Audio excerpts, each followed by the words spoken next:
Olá, pessoal. O tema desse vídeo é esse aqui, discutindo o uso de argumentos antropocêntricos e ambientalistas no ativismo de defesa animal. Vamos ver algumas razões favoráveis e contrárias a esse tipo de estratégia. Então, do que consiste a estratégia de usar argumentos antropocêntricos ou ambientalistas no ativismo de defesa animal? Considere, por exemplo, a estratégia de argumentar contra a exploração animal com argumentos que não são centrados na consideração pelos animais. Alguns exemplos: defender que a pecuária tem um impacto ambiental negativo, defender que os produtos de origem animal são prejudiciais à saúde humana, defender que consumir animais não é algo natural para os humanos, defender que torturar animais é um treino para torturar humanos, defender que a maneira como os produtos de origem animal é feita é nojenta, defender que a experimentação animal apresenta riscos para os humanos, defender que a pecuária tem relação com a fome dos humanos, ou defender que a alimentação vegetal era o modo original de alimentação de certos povos. Bom, aqui estão alguns exemplos, mas tem muito mais, né? Mas o que tem como característica comum todos esses exemplos é que tentam argumentar contra a exploração animal com argumentos que não são fundados na consideração pelos animais. São argumentos ou centrados no dano, possível dano para os humanos, né, que eu estou chamando de argumentos antropocêntricos, ou no possível impacto ambiental, ou sobre outros valores ambientalistas, como fazer o que é natural. Geralmente, quem utiliza essa estratégia se baseia nessas duas premissas aqui. A primeira é a crença de que as consequências para os animais são as mesmas, quer as pessoas parem de explorá-los por consideração a eles, quer parem por outros motivos. E a segunda crença é a crença de que, como as pessoas são especistas, elas se convenceriam mais facilmente com argumentos antropocêntricos e ambientalistas do que com defesas da consideração pelos animais. Neste vídeo, nós vamos discutir essa estratégia.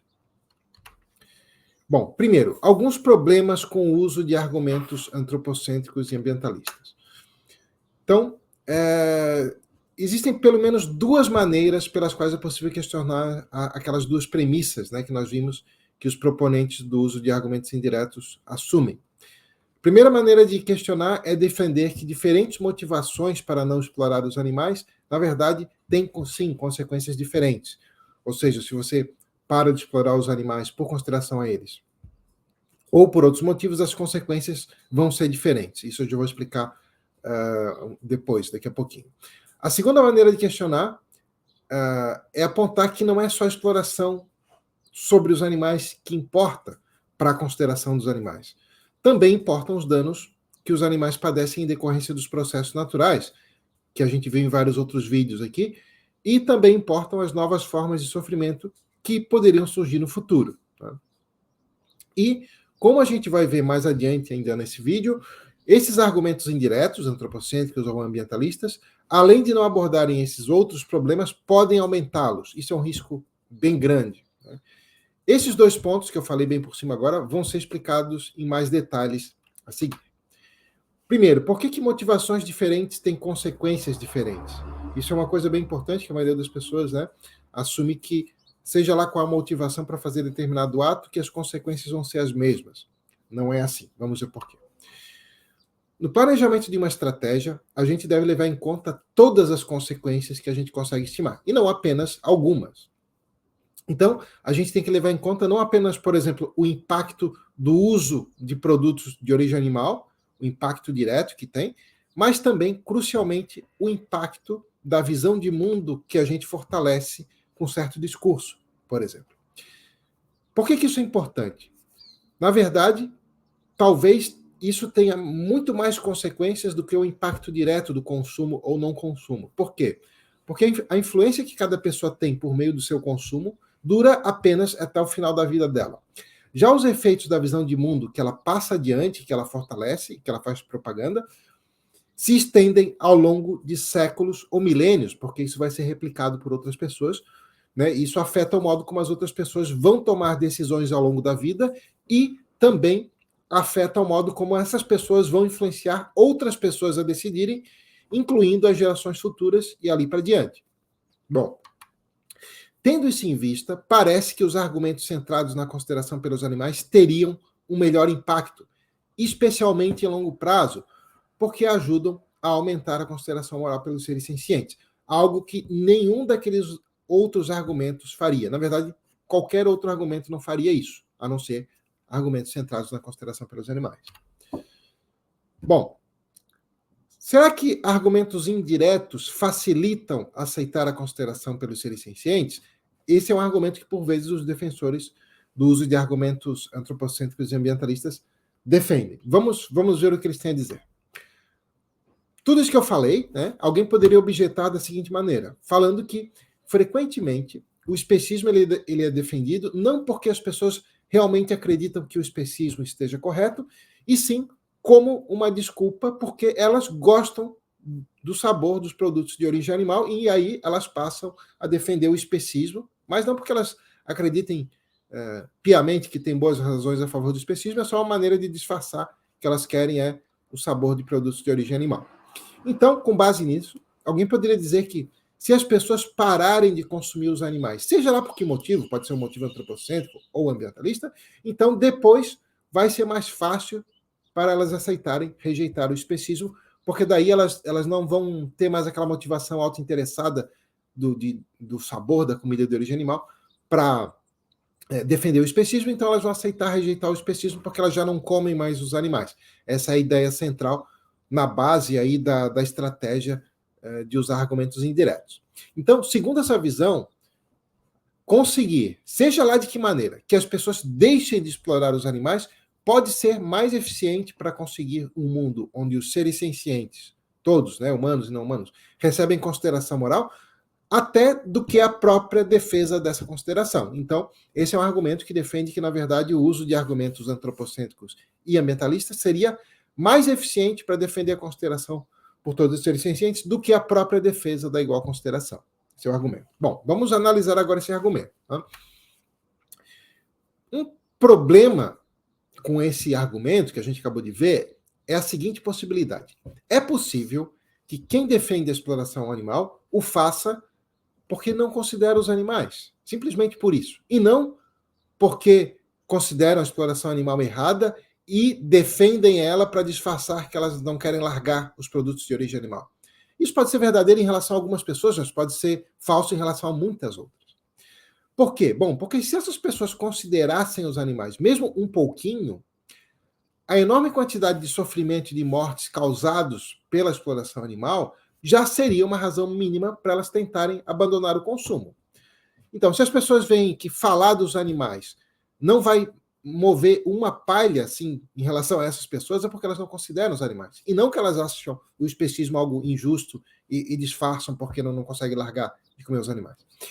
Então, se essas pessoas abandonariam o consumo de animais por razões antropocêntricas ou ambientalistas, então é porque elas acreditam nesses valores, os valores antropocêntricos ou ambientalistas. Isso é uma constatação óbvia.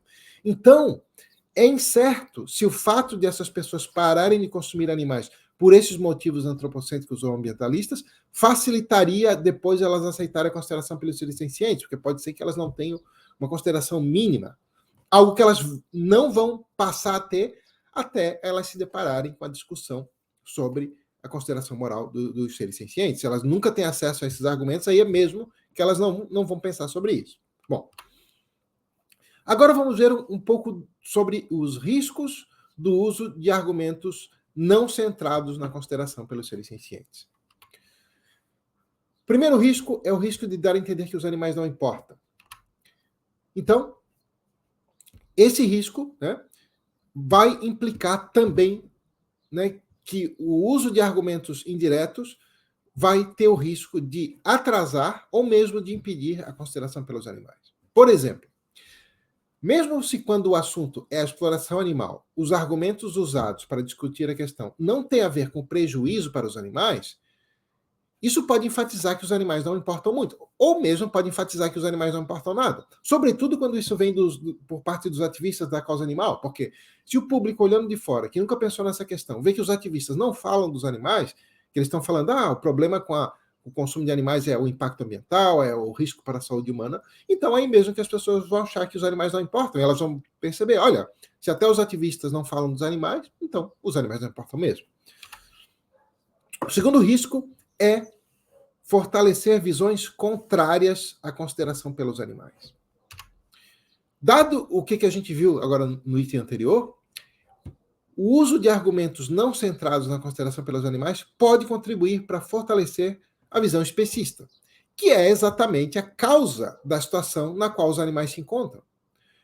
Por exemplo, esses argumentos indiretos todos, eles apelam a visões antropocêntricas ou ambientalistas. Como a gente viu em vários outros vídeos, né?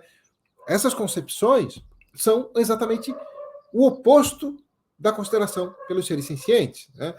Tem muita gente que confunde e acha que o ambientalismo é fundado na consideração pelos seres sencientes. Na verdade, é exatamente o oposto, né? A gente viu em vários outros vídeos aqui desse curso que o ambientalismo é fundado na consideração por entidades não sencientes, né? E o antropocentrismo, né, exclui todos que não são humanos da esfera de consideração moral. Então, já que o antropocentrismo e o ambientalismo envolvem valores extremamente opostos à consideração pelos seres sencientes, existe então uma razão inicial para a gente pensar que o risco dessa estratégia é muito grande, porque vai reforçar esses valores. Uma vez que você usa argumentos antropocêntricos e ambientalistas, você está dizendo, olha, esses valores sim que são os corretos. Outro risco, maior ainda, é o risco de aumentar a exploração animal. Vejamos por quê. Então, outro possível efeito dessa estratégia dos argumentos antropocêntricos e ambientalistas é passar a ideia de que, se os animais forem prejudicados sem prejudicar os humanos ou sem prejudicar o meio ambiente, então tudo bem. Então, o uso desses argumentos pode incentivar a busca de formas mais sustentáveis de explorar os animais, que podem ser ainda piores para eles, como, por exemplo, confinar eles em espaços ainda menores, ou promover o consumo de animais aquáticos, ou consumo de insetos, né?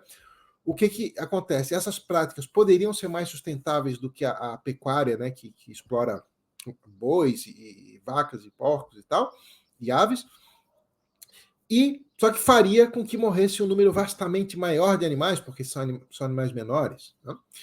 Então, essas práticas podem, inclusive, ser benéficas para os humanos, ou de um ponto de vista ambientalista. É possível que essas formas de exploração animais sejam feitas de modo sustentável, mas seriam muito, muito piores para os animais, porque envolveriam um número muito maior de vítimas. Então, nesses casos, o uso de argumentos não centrados na consideração pelos animais pode contribuir para aumentar consideravelmente o número de animais explorados, resultando, então, em mais animais sendo mortos, até mesmo do que se não tivesse sido feito nada contra a exploração animal. Ou seja, usar argumentos antropocêntricos ou ambientalistas pode ter consequências piores do que não falar nada contra a exploração animal. Então, esse é um risco muito grande.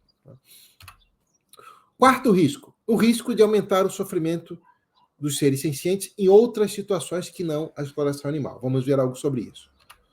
Bom, o uso de argumentos antropocêntricos ou ambientalistas também pode contribuir para uma negligência quanto ao sofrimento dos animais selvagens em decorrência dos processos naturais, um tema que a gente já viu em vários outros vídeos aqui. E pode contribuir também para uma rejeição da proposta de ajudá-los.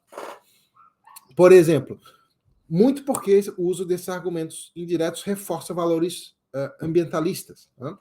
Então, esses argumentos podem influenciar as pessoas a defenderem práticas como a expansão do território natural, a colonização espacial no futuro e a desconsideração por seres sencientes futuros não orgânicos.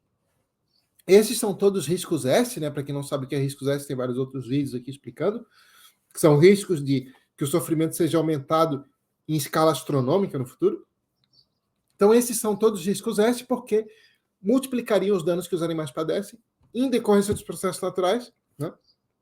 Como a gente viu em detalhes em outro vídeo. Então, usar argumentos antropocêntricos e, sobretudo, argumentos ambientalistas pode fazer com que as pessoas, por terem reforçado esses valores, venham achar que é algo bom expandir coisas que fariam nascer muito mais animais na natureza, por exemplo, só para nascer e sofrer durante a vida inteira e morrer prematuramente, aos trilhões, quadrilhões, quintilhões, né? Porque essas pessoas não considerariam os animais. Daí a importância, né, de enfatizar a consideração por todos os seres sencientes. Então, conclusão, né? Uma das razões principais pelas quais há riscos de ser gerados sofrimentos de magnitude astronômica no futuro é o fato de que aqueles indivíduos que poderiam afetar positivo ou negativamente os seres sencientes não dão consideração moral aos seres sencientes. Então, para reduzir esses riscos, é essencial não adiar a defesa da consideração moral de todos os seres sencientes. Né? Quanto mais se usa argumentos indiretos, mais se atrasa a discussão em torno do especismo, do substratismo, dos riscos S e por aí vai. Né? Então, esse foi o conteúdo deste vídeo. Nos vemos aí no próximo, pessoal. Obrigado, um abraço.